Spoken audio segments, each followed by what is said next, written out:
I'm Emma Cundiff, I'm Wyatt Reed. and we're going to be performing for you our state-winning piece that we competed in classical theater with in State A, Montana State.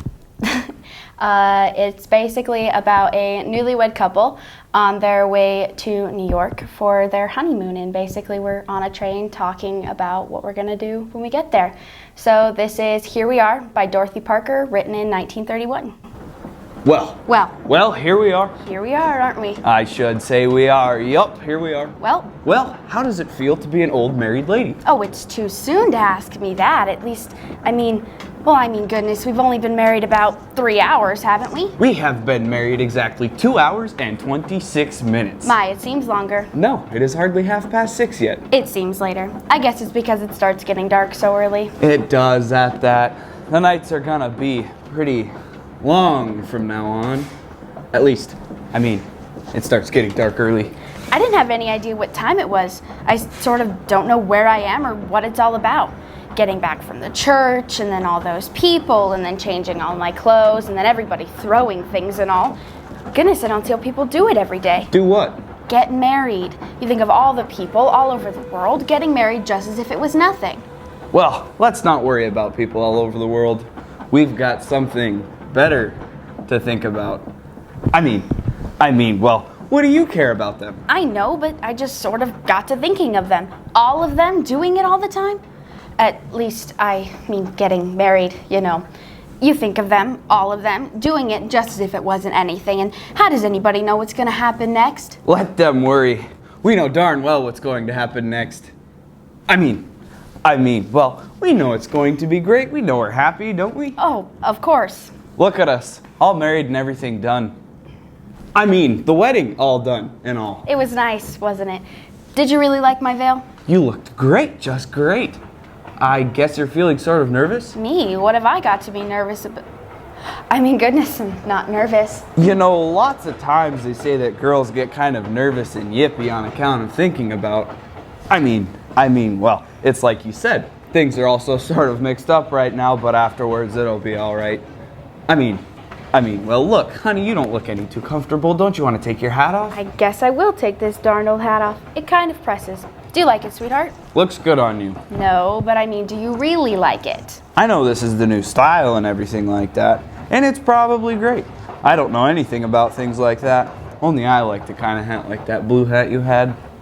Gee, I liked that hat. Oh, really? The first thing you say to me as soon as you get me off on a train and away from my family and everything is that you don't like my hat. The first thing you say to your wife is that you think she has terrible taste in hats. Now, honey, I never said anything like that. What you don't seem to realize is that this hat cost $21, and that horrible old blue thing you think you're so crazy about, that cost $3.95. I only said I liked the blue hat. What do I know about women's hats? It's too bad. You didn't marry someone that get the kind of hats that you'd like. Now, honey, for heaven's sakes, we're on our honeymoon. We ought to be laughing.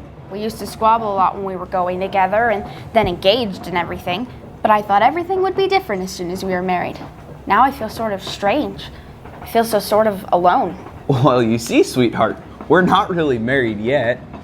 We haven't been married very long. We'll be in New York in about 20 minutes. Is there anything special you want to do tonight? What?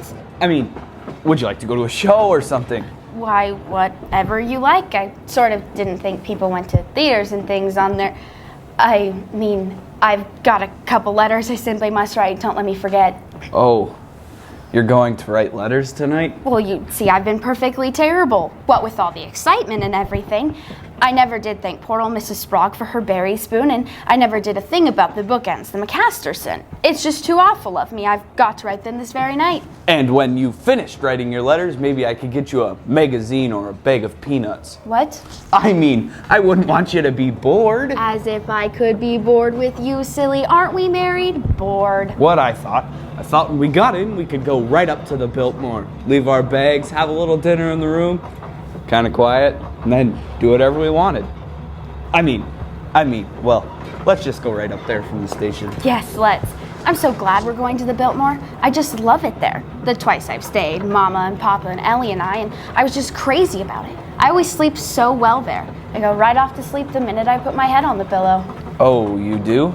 At least, I mean, way up high, it's so quiet. We might go to some show or other tomorrow night instead of tonight. Don't you think that might be better? Yes, I think it might. Do you really have to write those letters tonight? Well, I don't suppose they get there any quicker than if I wrote them tomorrow. And we won't ever fight anymore, will we? Oh no, not ever. I don't know what made me do like that. It all got so sort of funny, sort of like a nightmare, the way I got to thinking of all those people getting married and so many of them.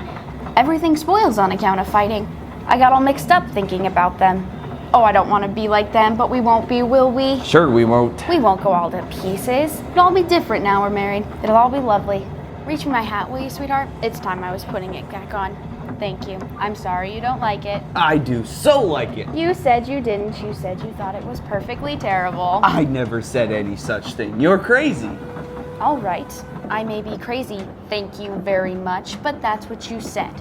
Not that it matters, it's just a little thing, but it makes you feel pretty funny to think you've gone and married someone that says you have perfectly terrible taste in hats and then goes and calls you crazy besides. Now listen here. Nobody said any such thing.